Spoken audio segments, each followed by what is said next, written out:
Namaskar, this is Firstpost and you're watching Vantage with me, Palki Sharma.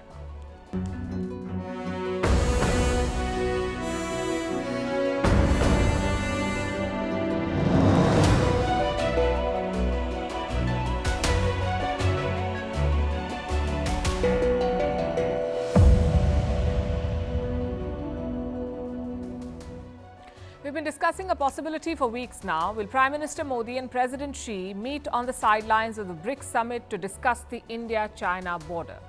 Turns out they did earlier this week. But India and China have different versions of that meeting. Also, they can't seem to agree on who asked for it, who asked for the meeting, and what is the takeaway. Will the border tension be dialed down? We'll tell you what we've gathered. Meanwhile, some worrying signs for India vis-a-vis Bhutan. They're holding direct border talks with China, and it has serious strategic repercussions for New Delhi.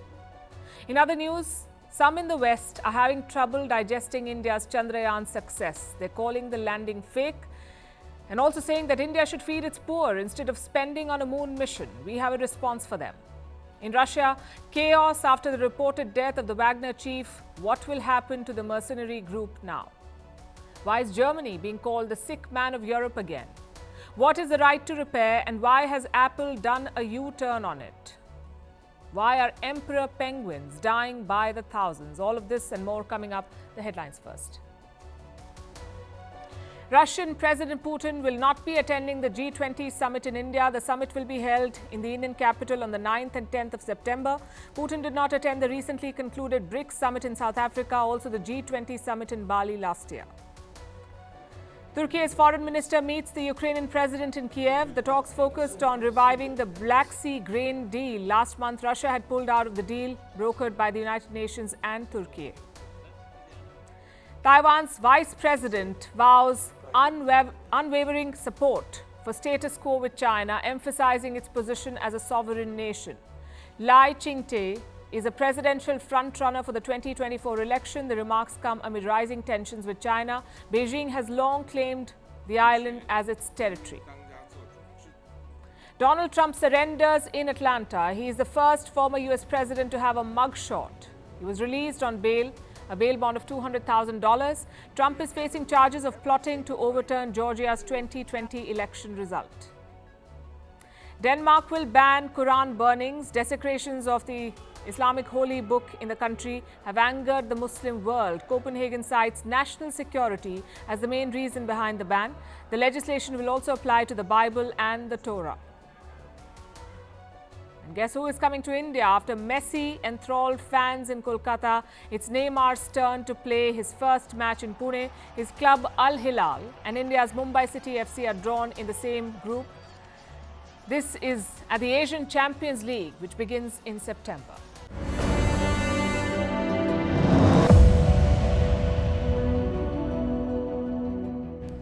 So it finally did happen.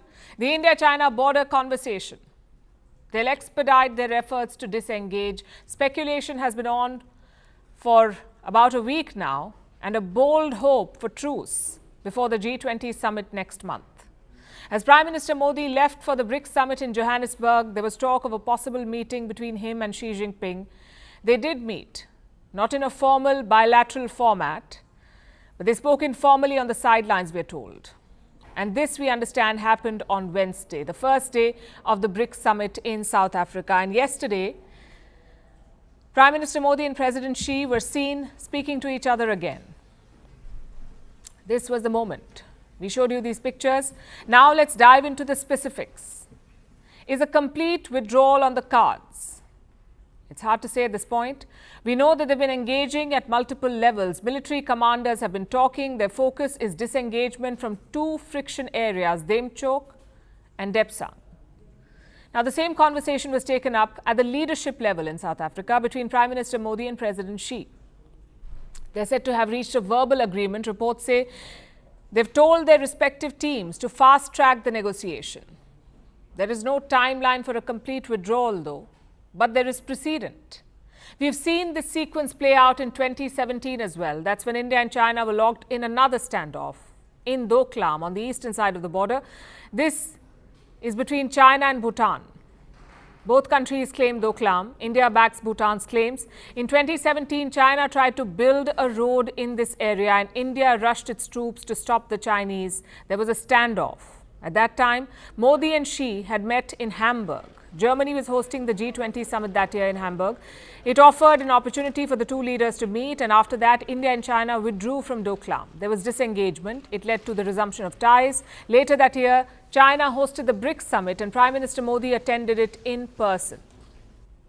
Now, 6 years after Doklam, India and China are in a similar situation. New Delhi is hosting the G20 summit this year. Xi Jinping is expected to attend, but Beijing has not confirmed his schedule yet. With just 2 weeks to go for the summit, the two leaders are pushing for a resolution at the border. So what did Prime Minister Modi tell President Xi? This is what Indian diplomats chose to share. Prime Minister underlined that the maintenance of peace and tranquility in the border areas and observing and respecting the LAC are essential for the normalization of the India-China relationship. So India remains firm in its position. China must respect the line of actual control. There must be peace at the border. Without that, India and China cannot return to normalcy. That's what Prime Minister Modi conveyed to Xi Jinping. And what was China's response? Beijing released a statement today, described the talks as quote-unquote candid and in-depth, which is a curious choice of words. It suggests that the discussion was substantive. But this is not what Indian diplomats are indicating. They describe the meeting as a mere conversation, an unstructured exchange. But China has shared a completely different version. Their statement also makes a claim. It says it was India that made a formal request for the meeting. Now, India has denied this. New Delhi says there was no bilateral meeting. The leaders met informally on the sidelines. And it was, in fact, China that had earlier made a request for a bilateral. That's what New Delhi is saying. So who asked for the meeting? And what was the nature of the meeting? If they can't agree on something as small as this, can they really resolve the border issue? Well, we can only hope. Now, the Chinese statement does raise some questions. Let's take a closer look again. What does it say about the border standoff? Is there any mention of disengagement or de-escalation of friction points? China has not used any of these words. There's just one mention of the border in the last line. Let me read it out for you. The two sides should bear in mind the overall interests of their bilateral relations and handle properly the border issue so as to jointly safeguard peace and tranquility in the border region. Handle the border issue properly. Non-specific and non-committal. Almost like a footnote. So is China serious about disengagement? New Delhi seems to be optimistic, but as they say, actions speak louder than words, and we're still waiting for those actions from Beijing.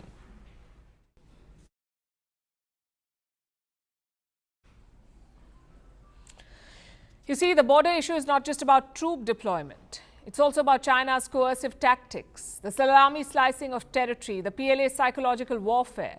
We just told you about Doklam and how China tried to take it. In 2017, their designs failed, but they've not given up. In fact, China has changed its approach and it's working on Bhutan now. This week, there was a meeting in Beijing. China and Bhutan have created a technical team and it's been given an important task, the delimitation of the China-Bhutan boundary. Now, this technical team, it met for the first time this week. And what was the outcome of the meeting? An important decision. China and Bhutan will hold boundary talks. This will be a first since 2016. It hasn't happened in the last 7 years. And why is it significant? Because this could have direct and deep repercussions for India. Time for a backstory. Direct negotiations between China and Bhutan are rare, especially when it comes to the boundary. Their first meeting on this was in the year 1984. That's when they held their first round of boundary talks. That's what they call it, boundary talks. So far, they've had 24 rounds of these talks. The last one happened in 2016. They did not speak after that. 1 year later, there was a standoff in Doklam. It further ruled out any scope for negotiation. This is the region we are talking about, the Doklam area. It is spread over less than 100 square kilometers. Both China and Bhutan claim this region. Both say it's their territory. And this is critical for India. It's strategically very, very important for India. There is a tri-junction at Doklam, a point where the borders of India, China and Bhutan meet. That is the tri-junction. And the 2017 standoff happened at this very same tri-junction. Look at the location of the tri-junction. It overlooks a small sector, an area called the Chicken's Neck. This is India's only link to the northeast, the Chicken's Neck. So securing the Chicken's Neck is very important to retaining a land link to the northeast. And that's why India is wary of Chinese presence here. If China takes control of Doklam, it gets a vantage point. It can potentially cut off India's access to the northeast. So in 2017, when China tried to take Doklam, India resisted. It stepped up for Bhutan. India sent its troops to Doklam. They pushed back the PLA. There was a standoff. The Chinese eventually moved back, but they never gave up their plans. They maintained pressure on Bhutan, and over the years, they've built on their claims. China now claims a much bigger territory of Bhutan. Earlier, it was just Doklam, but now China also claims an area called Beul Khen Pajong. This is in the north, and this is a sacred Buddhist area. Also, the Sakteng Wildlife Sanctuary. Earlier, this sanctuary was not on Beijing's list of demands, but in 2020, it appeared as part of the territories China claims. With this expanded list, China is pursuing Bhutan for direct negotiations. Yesterday, a statement was released. It said China and Bhutan will expedite boundary negotiations. They have a roadmap for talks, and frankly, this should not come as a surprise because Bhutan has been involved in talks for a while with the Chinese. And New Delhi has been skeptical. Earlier this year, the situation led to a row. Bhutan's Prime Minister gave an interview. His name is Lotte Schering. He spoke to a Belgian newspaper and he spoke about the border situation. He suggested that Bhutan can demarcate some boundaries alone. Let me quote from what he said. Last month, a Bhutanese delegation visited China, and we are now awaiting the arrival of a Chinese technical team in Bhutan. After one or two more meetings, we will probably be able to draw a line. And what did the Bhutanese Prime Minister say about Doklam? He did not deny that India has a role to play there. Again, I have a quote. It is not up to Bhutan alone to fix the problem. There are three of us. There is no big or small country. All are three equal countries, each counting for 1/3. Now, Bhutan and China are discussing the border. They're expediting the negotiation. Where does it leave India? Will India be in the room when Doklam comes up? Given China's record, you can't be sure. Their intentions are questionable. By claiming sacred Buddhist areas, Beijing is attacking at the heart of Bhutan's culture and identity. This dialogue is not about solving the border issue. It is about legitimizing China's sweeping claims on Bhutan's territories. And while Bhutan is a free country, free to talk to whoever they want to, they should approach this conversation with caution. As for New Delhi, this is not looking good.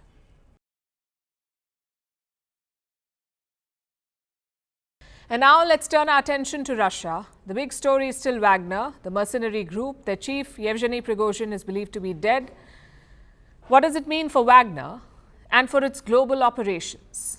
And what does it mean for Russia? Tonight we'll discuss all of that, also bring you updates on Prigozhin's case. As of today, there is chaos brewing. Prigozhin is said to have died in a plane crash. This happened on Wednesday. 10 people were on board. All of them are dead. Was Prigozhin among them? The US and the UK believe that he was. And honestly, his death does not come as a surprise. He did lead a mutiny, a failed mutiny, and that too against Vladimir Putin. He's not known to take prisoners. Putin comes down hard on those who challenge his authority. Prigozhin did it 2 months ago, and now he's dead. Exactly 2 months. Too dramatic to be a coincidence. The West is publicly pointing fingers at Vladimir Putin. Others are whispering in private. There are rumors of a Russian missile attack, an S-300 missile bringing Prigozhin's plane down, or a bomb being smuggled onto the plane in a wine crate. All sorts of stories. We have no confirmation on how the plane crashed. And the Kremlin has denied any involvement. Yesterday, Putin offered his condolences. He said the contributions of the Wagner group will not be forgotten. As for the aviation tragedy, first of all, I want to express my sincerest condolences to the families of all the victims. It is always a tragedy.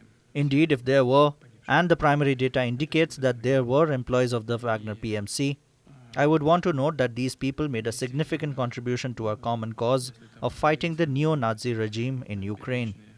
We remember this, we know it, and we will not forget it. It's not just Wagner contributions in Ukraine. Putin acknowledged the group's role in Africa too and how Prigozhin set up a successful empire there. He was a talented person, a talented businessman. He worked not only in our country and worked with results, but also abroad in Africa, in particular.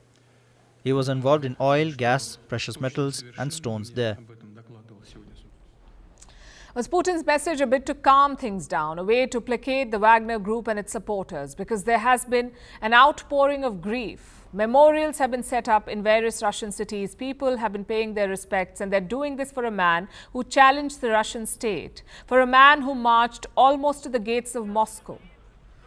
Prigozhin has public sympathy in Russia. There's also anger over his death. Some Wagner fighters have sworn vengeance. They've threatened another march to Moscow. Remember, after the failed mutiny, thousands of Wagner troops went to Belarus. It is not far. So another march is very much possible if that's what they decide. Is that what Putin was trying to prevent with his statement? Or does he have another plan? His reference to Africa was telling. The Wagner Group has a strong presence there. They operate in Libya, the Central African Republic and Mali. We know that for certain. It seems there were plans for an expansion. Just look at Prigozhin's last message. It was released on Monday, less than 2 days before his death. This is what he said. We are working. The temperature is 50 plus. Everything is as we like. Wagner PMC conducts reconnaissance and search actions, makes Russia even greater on all continents, and Africa more free. Justice and happiness for the African people. We are making life a nightmare for ISIS and Al-Qaeda and other bandits. We are taking true warriors into service and continue fulfilling the tasks that were set. We made promises we would succeed.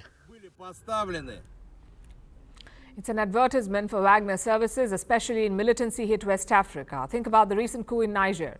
The coup supporters were anti-France and pro-Russia. And in Africa, Russia means Wagner. But the people in Niger do not think too much will change. The death of Wagner's boss is a great loss for us, a great loss. But we must believe he will soon be replaced in order to ensure the continuity of the group's activities. Wagner has been Russia's long arm in Africa, a way for them to expand their footprint. It propped up the regimes in Mali and the Central African Republic. It's been fighting on the side of rebels in Libya. On Tuesday, a senior Russian defense official visited Libya. He said Wagner troops would report to a new commander. Now, this was 1 day after Prigozhin's video came out and 1 day before he was killed. So Russia was assuring Libyan rebels that Wagner operations would go on as usual. In the Central African Republic, the Kremlin signed a deal with the government. So the plan is that Prigozhin's death should not change very much. Commanders can change, but the deal with Moscow will continue. I don't think there will be any real impact on what's happening in the Central African Republic. We know that President Vladimir Putin initially brought Wagner here, which was denied. And now everyone knows that Wagner is here. Wagner is the security aspect with their instructors, who are in fact mercenaries. But there's also the commercial, economic Wagner, who traffics in gold, diamonds, timber, and all sorts of other things, but also trades through Russian beer. He mentioned the economic Wagner. Putin too spoke about it, about Prigozhin's successful business empire. You see, Wagner Group isn't just about mercenaries. They operate mines and logging companies in Africa. They get a part of the profits for protecting oil fields in Syria. Wagner is like a diverse multinational company. And that will be one of its biggest challenges now. Prigozhin is dead, along with his core team. They're the ones who control this vast business empire. It will not be easy to replace them. But the thing is, Russia may not want to replace them. They wouldn't want to create another powerful person like Prigozhin. Instead, they would want to break up Wagner into different smaller businesses and perhaps have some of them absorbed by other firms. After all, Wagner is not Russia's only private mercenary group. There are others like Redut and Convoy. They report to Russia's defense ministry, these groups, so they're considered easier to control. But they aren't anywhere near as effective as Wagner, and yet Russia is encouraging Wagner troops to join these groups. Is it a sign of things to come? Forced mergers between Wagner and other mercenary groups in Russia. It would achieve two goals.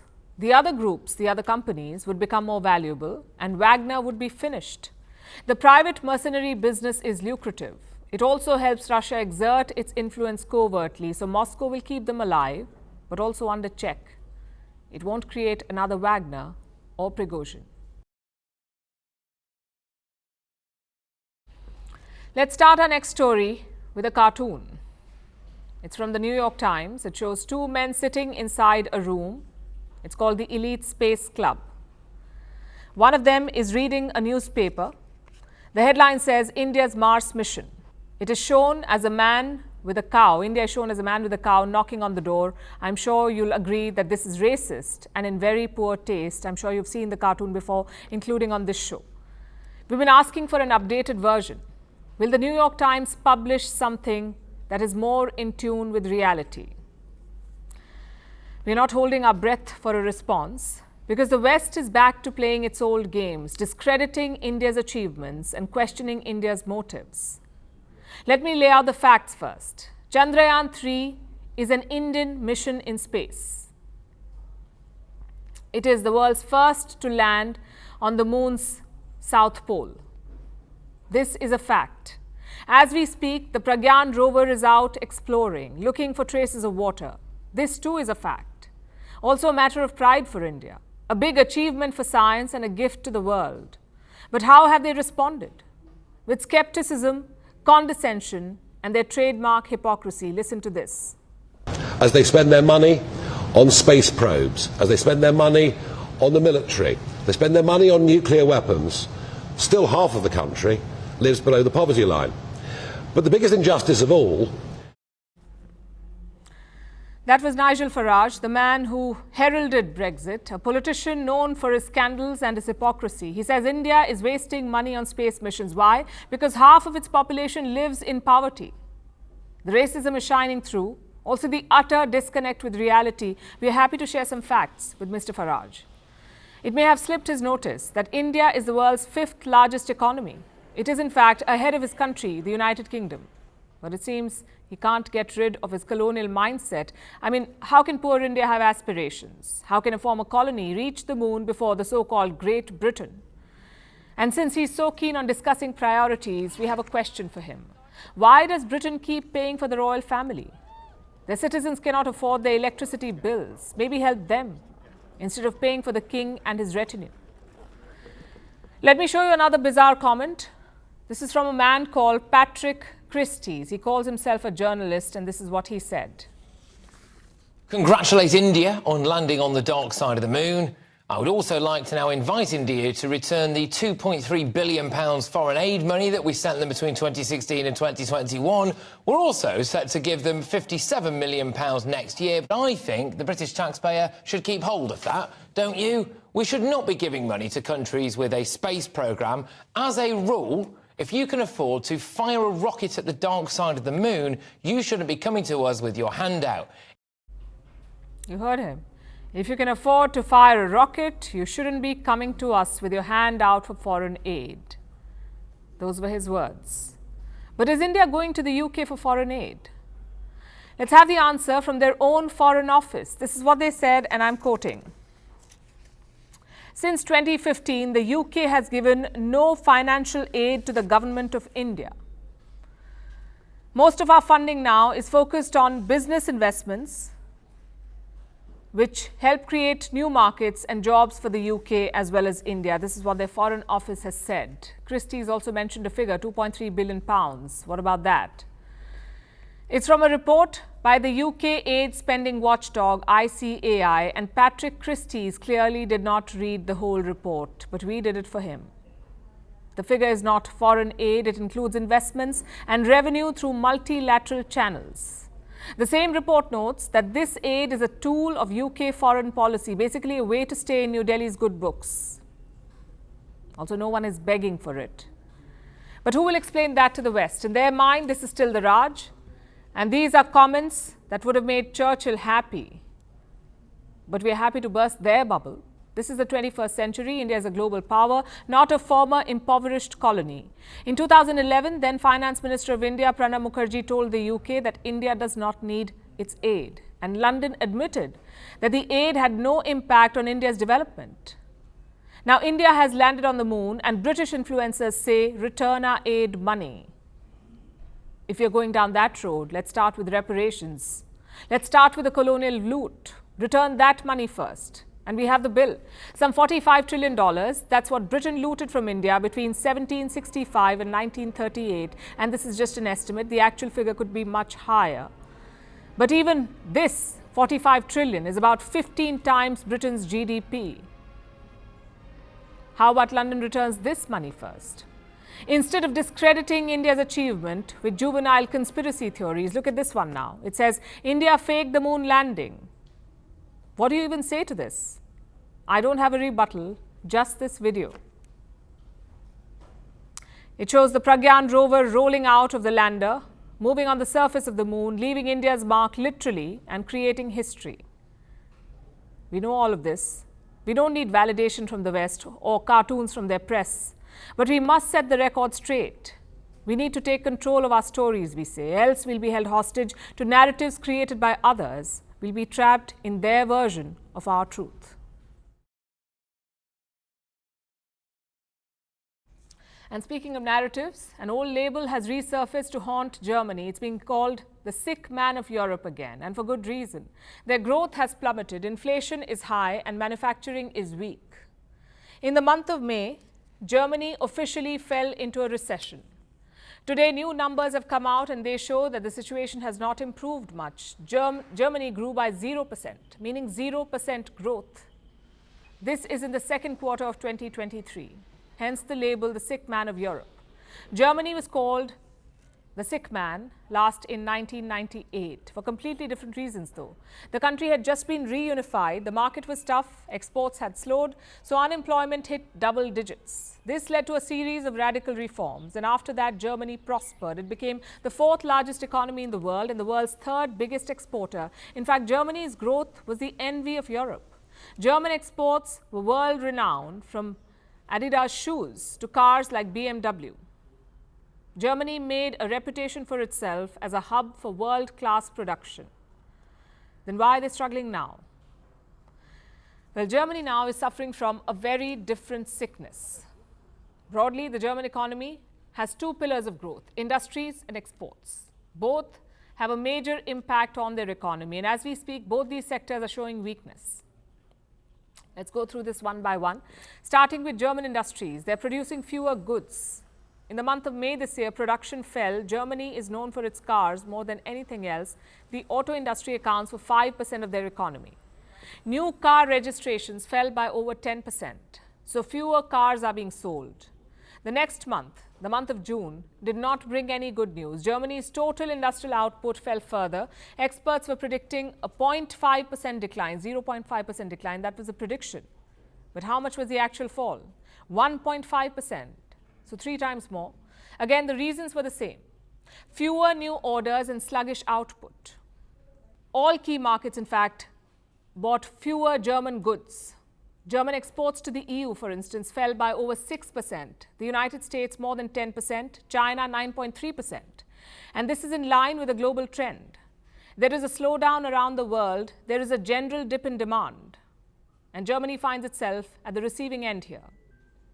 So what has been Berlin's response? Initially, they tried to play down the crisis. In the month of May, Chancellor Olaf Scholz appeared before the press. He looked confident. The Chancellor assured that Germany has done enough to avoid a downturn. The German economy's prospects are very good. We are solving the challenges we face.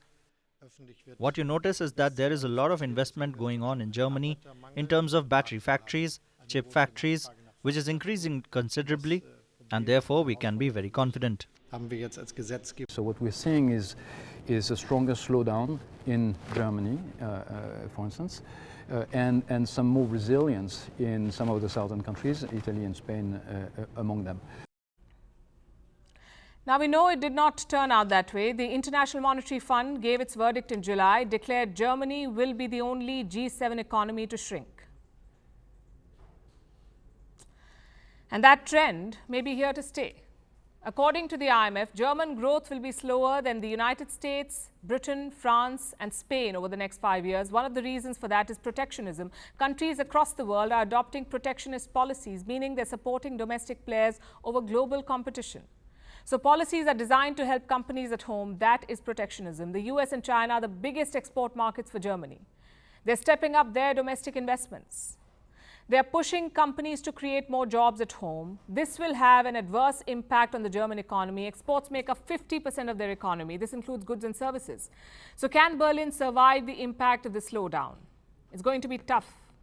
Germany has not made enough investments at home to cushion the blow. Perhaps it's time for another set of reforms. This sickness needs surgery. Antibiotics will not be enough.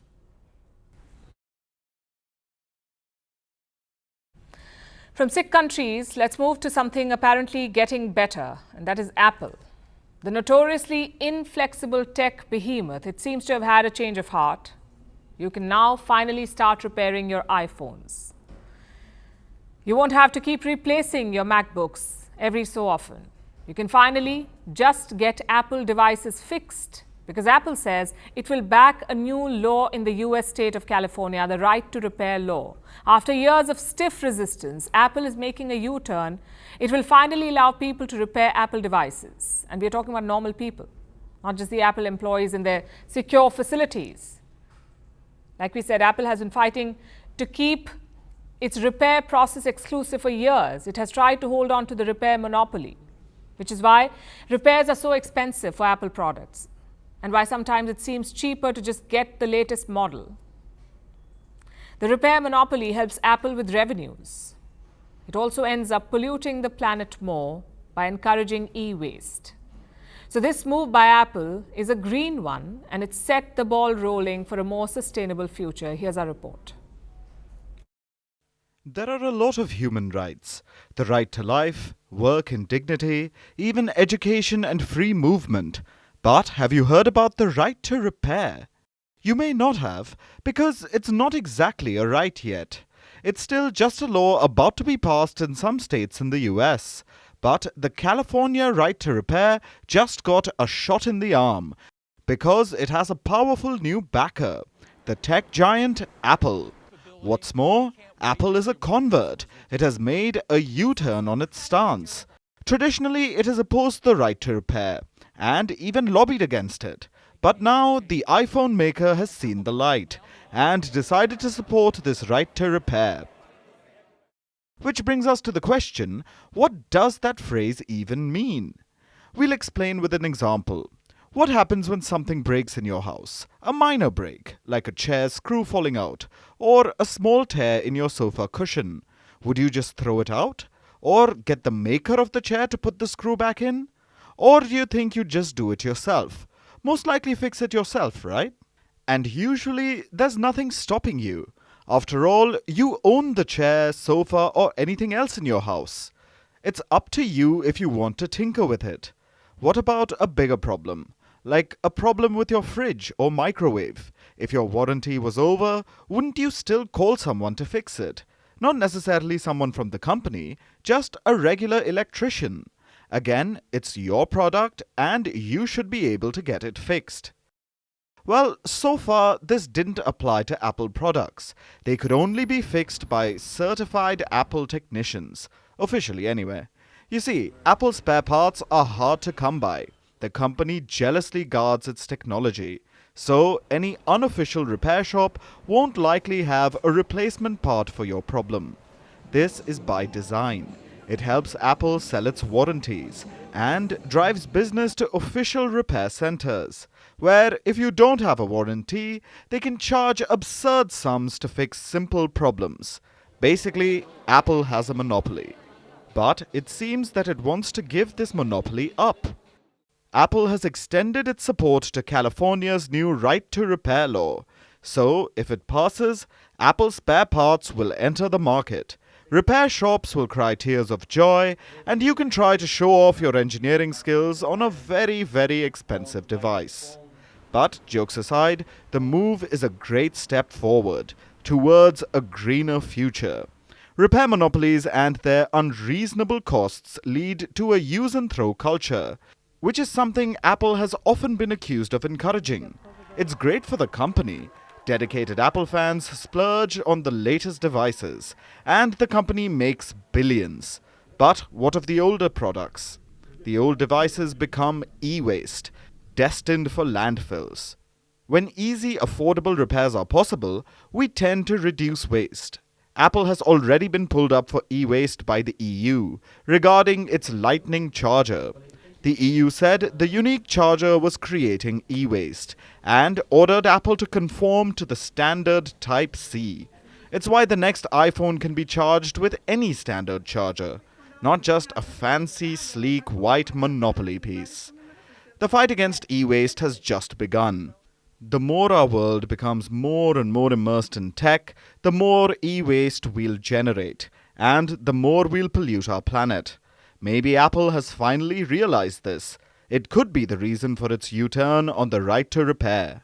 Or maybe it's just self-preservation. After all, the EU forced it to change its charging port. Maybe Apple thinks it needs to play ball to avoid another rap on the knuckles. Whatever the case, the right to repair has a powerful new ally. And with Apple on its side, other companies should start moving out of the way. This can only mean that finally the planet has a win against pollution. Hopefully, the momentum can continue. And talking about repair brings us to our next story. The Spanish football has a lot of it to do. It seems quite strange because they should be riding the high of winning the Women's World Cup last Sunday. This is their maiden title. But the good that 11 female players did on the field was spoilt by one man off it. And he isn't your average Joe. He's this man, Luis Rubiales. He's the president of Spain's Football Federation. The 46-year-old courted controversy, to put it mildly, just moments after Spain made history. He was on stage for the prize distribution ceremony, and here's what he did. Rubiales kissed Spain's Jennifer Hermoso on the lips. Take a look. First came what looked like a really aggressive hug. I'm not a body language expert, but this seems pretty obvious. Then came the infamous kiss out of nowhere. The 33-year-old Hermoso's first reaction was to say that she felt, quote-unquote, uncomfortable, and who wouldn't? And you know what Rubiales' first reaction was? Predictably, he dismissed it. He called it a small gesture of affection that was being blown out of proportion. People were demanding an apology. What they got instead was an untenable justification. You know what they say? Offense is the best form of defense. It used to be a sporting rule. Now it seems to be a playbook of sexual predators. And remember, this was a tentpole event. The eyes of the world were on this stage. Rubiales was standing next to the Spanish queen and her teenage daughter. Yet he felt entitled enough to do what he did. Now, amid calls for his resignation and under investigation by FIFA, this is how he has responded. I will not resign. I will not resign. I will not resign. I will not resign. I will not resign. No voy a dimitir. I will not resign, he says. And you see the applause. As if Rubiales is the one who is the injured party. Like he deserves our support. Tinder box of testosterone, that would be an apt way to describe men like Rubiales. And there is no shortage of this kind in Spanish football. As the outrage over his unsolicited kiss continues, another incident from the final has come to light. This one involves the Spanish coach, Jorge Vilda. He appeared to be touching a female staff member inappropriately. Even before this, he was not a popular figure in the team. Last year, 15 players had written to the Football Association, their governing body. They threatened to not play for the national team unless Vilda was sacked. They said he was damaging their mental health. And here's how. The coach reportedly forced the players to keep their hotel rooms open till midnight. How would that help them play better? Your guess is as good as mine. This culture of harassment at the workplace is all pervasive. In sports, as in life, ask any woman. This is not an isolated incident. Only the most recent one. Now, before you declare me guilty of feminist theorizing, just like Rubiales blasted what he calls false feminism, listen to this. First, let's dim the gaslight. You can say, why don't the abused speak up? Many have questioned why Hermoso did not object right then and there. I can hazard a guess. Practically all women have been told sometime in their life to not be troublemakers. Don't create a scene, just put your head down and play ball, stay out of trouble even if you did not invite it. If you dare to speak up, you risk it all. This silence further emboldens the predators. Like I said before, the Spanish Football Federation president or coach are not outliers. Sexual harassment under the guise of mentorship is not new in sports. In 2021, players of the Venezuelan national football team accused a former coach of sexual harassment. 18% of women in football have suffered sexual harassment at work. That's the finding from a survey done this year. And it's not just football. Remember Larry Nassar. He was at the center of the biggest sex abuse scandal in sporting history. He was the US gymnastics national team doctor. His victims were mostly impressionable minors. His abuse continued for well over a decade, all under the pretense of a medical treatment. More than 300 women accused him of abusing them.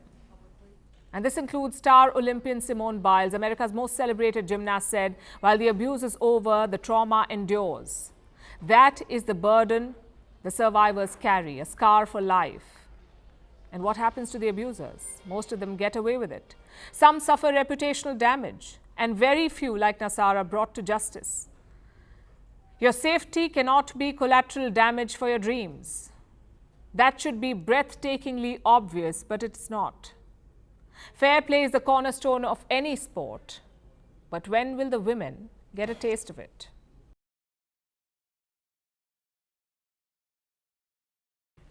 After a story on Spain's football chief being iced out, let's talk about real ice. It is changing all over the planet, be it monstrous glaciers or massive frozen seawater.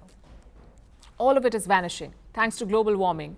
Snows of Mount Kilimanjaro have melted over 80% since 1912. Many Himalayan glaciers could disappear by 2035. By 2030, practically all of the Arctic's floating sea ice could melt. What about the Antarctic? Its sea ice shrank to a record low this year, following a record low the year before. And this is what followed. Last year, 10,000 emperor penguin chicks died. 4 penguin colonies saw complete loss of their babies. They either drowned or froze to death as the Antarctic sea ice gave way under their tiny feet. Our next report tells you more. They say a picture is worth 1,000 words, and they're probably right. Look at these satellite images. They show certain regions of the Antarctic over the span of just 3 months, between October and December last year. The sea ice in that area is usually stable, but in these images you can see it break and melt into the water. Remember, this is within a period of only 3 months. If this is disheartening, you may want to listen to what happened next. These pictures are from regions that are breeding grounds for emperor penguins. These adorable furry creatures, they are quite special. Emperor penguins are the tallest and heaviest of penguins. They had given birth to chicks on the sea ice, but as you saw, the sea ice has been melting. So ice eroded from under the feet of tiny chicks. They had not yet grown their waterproof feathers. These feathers are what keep the adult penguins alive. Because of this, many chicks drowned. Others froze to death. So if it breaks up earlier than early December, the chicks will actually fall into the sea and they will drown. If they manage to scramble out of the sea, their plumage will be wetted and they'll die of hypothermia. Not 10, not 100, but 10,000 penguin babies died because of melting ice. This is catastrophic, to say the least. Nothing like this has ever been seen before. The regions had 5 emperor penguin colonies. All but one saw 100% loss of chicks. Why did they perish? Take a wild guess. Thanks to global warming, which is melting ice across the world, be it on glaciers, mountaintops, or on oceans. Ice is disappearing, and the Antarctic is unfortunately no stranger to this norm.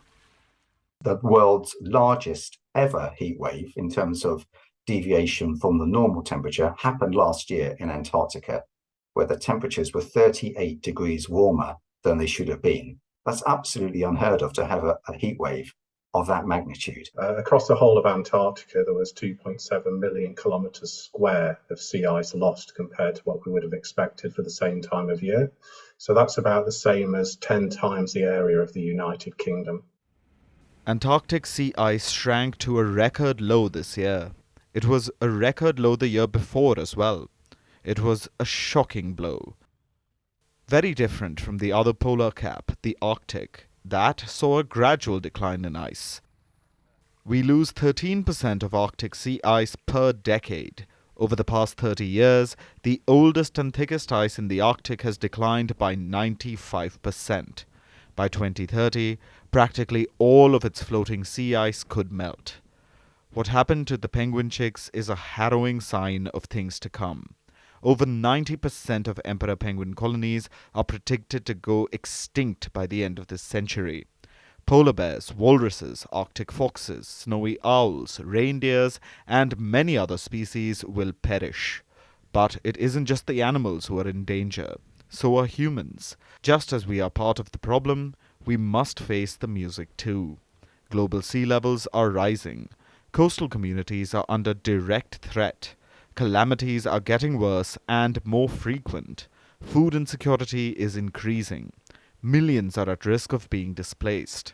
All in all, our ecosystem will be completely disrupted because sea ice is melting.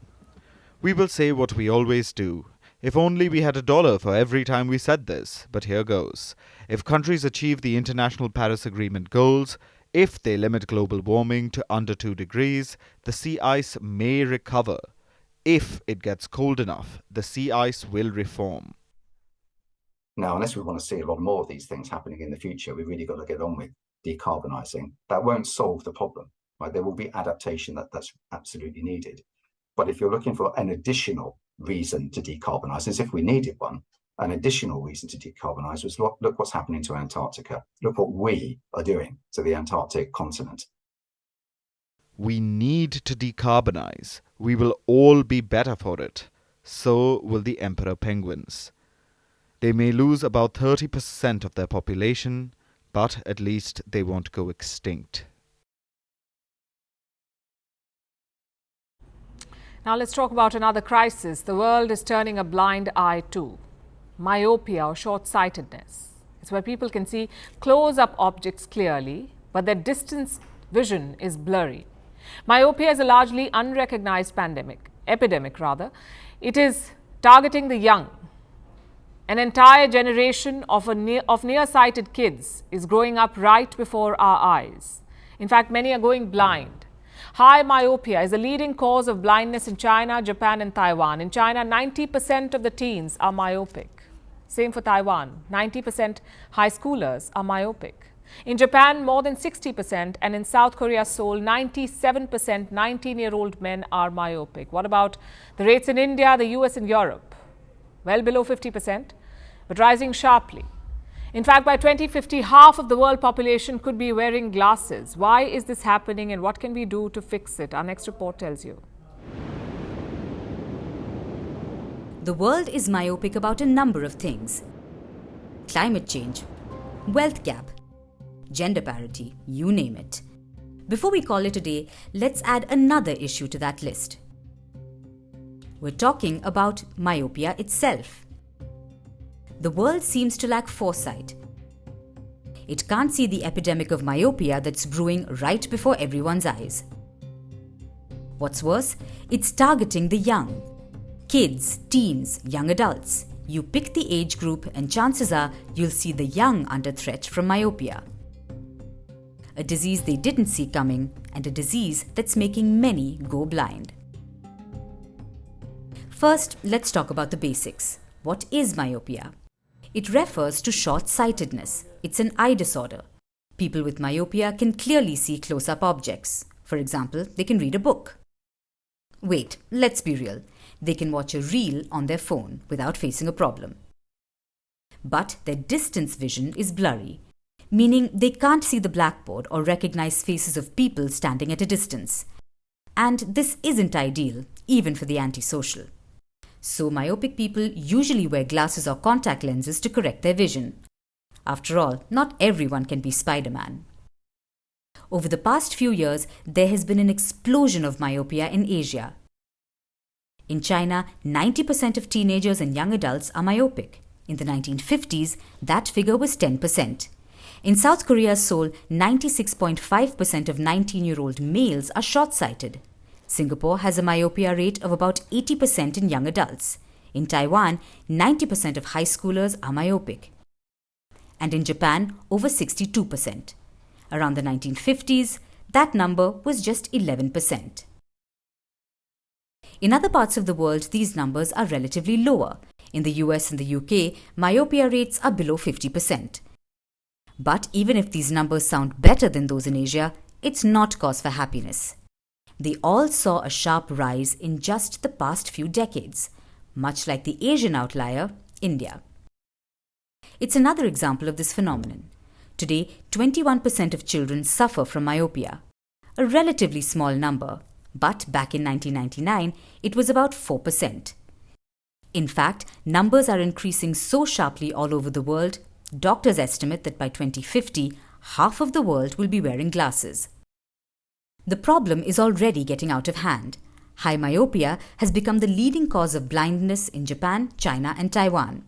If current trends continue, the situation will only get worse. Millions more people around the world will go blind, and much earlier in life than expected. So the question is, why are so many children becoming myopic? In the past, a number of factors were blamed: brown hair, long heads, pipe smoking, pregnancy, big eyes, muscle spasms. Thankfully, today they're all folk theories. Now ask anyone and they'll blame mobiles. A few years ago, they would have blamed television or reading under the covers with a bad flashlight. Then there's genetics. They say if your parents have glasses on, so will you. But that's not always true. This begs the next question. What is the main problem? It's the lifestyle of children. In a nutshell, the more time kids spend outside, the less likely they are to develop myopia. Looking at distant objects helps children. So does outdoor light. Sunlight is great for their eyes. This explains why the silent progression of myopia hastened during the pandemic. In 2020, an average 8-year-old was spending over 5 hours a day glued to screens. And that's just for fun. Add more screen time to that for schoolwork. The problem is real and the pandemic made it worse. But now that it's over, we are free to go out and play. Because as it plays out, for children, venturing out is serious business. At this point, they need it. They need to detach from their mobiles and tablets and spend time out in the open, even if it's for a few hours of playtime, or for a hobby, or to take their pet dog for a walk. Because myopia is like a ticking time bomb. In order to defuse it, we must carry it outside. And now it's time for Vantage Shots, images that tell the story, starting with dramatic footage of an Argentine woman. She hung from a cable and slid down to escape from a burning building in Buenos Aires. Speaking of dramatic footage, water gushed from a burst pipeline in India's Mumbai. The leakage threw up water 70 feet in the air. After height, let's also talk about weight. From tigers to penguins, all kinds of animals jumped onto weighing scales in a zoo in London, making it the cutest annual health check. And finally, what makes August the 25th significant? We're taking you back in history to the year 1944. On this day, Paris was liberated from Nazi Germany's occupation. This marks a significant event during the Second World War. We're leaving you with these images. Thanks for watching. We'll see you tomorrow.